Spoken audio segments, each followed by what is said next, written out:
అగజానన పద్మార్కం గజానన మహర్నిశం అనేకదంతం భక్తానాం ఏకదంతముపాస్మహే. కర్కాటక రాశి పునర్వసు 4వ పాదం, పుష్యమి 1, 2, 3, 4 పాదాలు, ఆశ్లేష 1, 2, 3, 4 పాదాలు కలిపితే ఇది కర్కాటక రాశి అవుతుంది. ఈ రాశి వారికి ఆదాయం 8, వ్యయం 2, రాజపూజ్యం 7, అవమానం అనేది 3. వీరికి దాదాపు 2.5 సంవత్సరాల నుంచి అష్టమ శనితో కాస్త ఇబ్బంది పడుతున్నారు.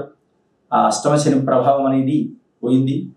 ప్రస్తుతం ఒక 45 రోజుల పాటు వీరికి గురుగ్రహం, శనైశ్చర గ్రహం రెండూ కూడా చాలా ఆనుకూల్యంగా ఉండడం, ఆ తర్వాత గురుగ్రహ మార్పు వల్ల మిశ్రమంగా ఉండడం, శనిగ్రహాన్ని చాలా ఆనుకూల్యంగా రావడం చేత వీరికి ఆర్థిక పురోగవృద్ధి, స్థిరాస్తుల వృద్ధి పొందించుకోవడం, అంతేకాక వీరు చేపట్టేటువంటి ప్రతి కార్యంలో కూడా విజయాలను పొందడం, ఉద్యోగాభివృద్ధి మొదలైనవి అన్నీ కూడా చాలా అత్యుత్తమంగా సఫలీకృతమవుతూ ఉంటారు.